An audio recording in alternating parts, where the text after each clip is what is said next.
ఈ రోజే డౌన్లోడ్ చేయండి. మీ ఫేవరెట్ షోస్ చూడండి. రామా, దొంగ నోట్లేంటి? లేదమ్మా, ఏదో ఏదో పొరపాటు జరిగి ఉంటుంది అంతే.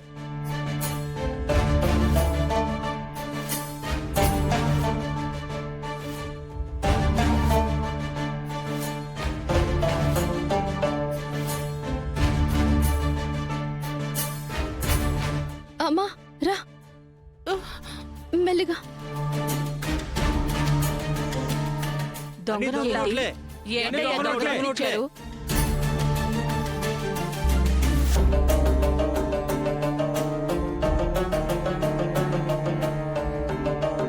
ఎన్ని దొంగ నోట్లే?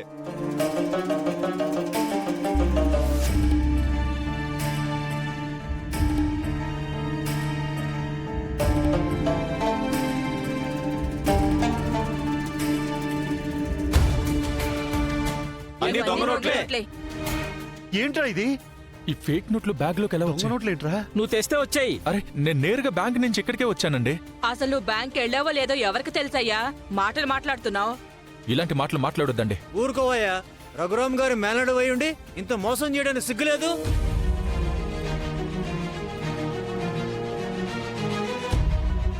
మోసం చేయాల్సిన అవసరం శ్రీనుకి లేదు. నీకుందేమో, డబ్బంతా అమెరికా పంపించేసావేమో. ఏంటండి మీరు? ఇదిగో, నోరుంది కదా అని ఏది పడితే అది మాట్లాడితే పళ్ళు రాలిపోతే జాగ్రత్త. నాన్న, ఏంట్రా వాడు నువ్వు మాట్లాడేది? ఇట్రా, నేను నిజంగానే బ్యాంకుకి వెళ్ళి డబ్బులు డ్రా చేసుకుని వచ్చాను.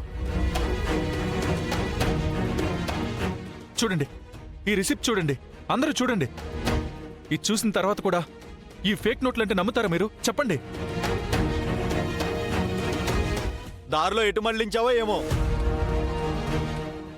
మామయ్య, ఏం జరిగిందో తెలియకుండా అలా మాట్లాడకండి. చూడండమ్మా జానికమ్మ, సీను మాకు దొంగ నోట్లు పంచిందే కాకుండా పైగా మమ్మల్నే అంటున్నాడు. మీ మేనలుడే కదా, మీ ఎదురుకుండానే ఉన్నాడు కదా, అడగండి. డబ్బులు మాకు కావాలి. ఏంటి బావా, ఏం జరిగింది అసలు? ఏం అర్థం కావట్లేదు రామా. చూడు, బ్యాంక్ నుంచి నేను నేరుగా ఇక్కడికే వచ్చాను. అసలు ఈ నోట్లు ఎలా వచ్చాయో నాకు అర్థం కావట్లేదు. ఏదో జరిగింది. బ్యాంకులో దొంగ నోట్లు ఎవరు కదా బాబు, మధ్యలో ఏం చేశావు? నిజం ఒప్పుకో. అంత మాట అనకండి. లోపల మా బావగారు చెవిని పడితే ఆయన తట్టుకోలేరు. దయచేసి అలా మాట్లాడకండి. మేనలుడు ప్రయోజకుడు కావాలని మిమ్మల్ని నమ్ముకున్న మమ్మల్ని మోసం చేయాలనుకుంటున్నారా?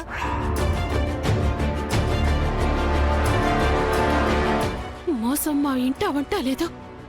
ఎక్కడో ఏదో పొరపాటు జరిగింది. పొరపాటు ఏముందమ్మా? కళ్ళ ముందు కనిపిస్తోంది కదా, అల్లుండి వెనకేసుకొస్తున్నావా? ఇది చిట్ ఫండ్ కంపెనీ కాదు, చీట్ చేసే కంపెనీ.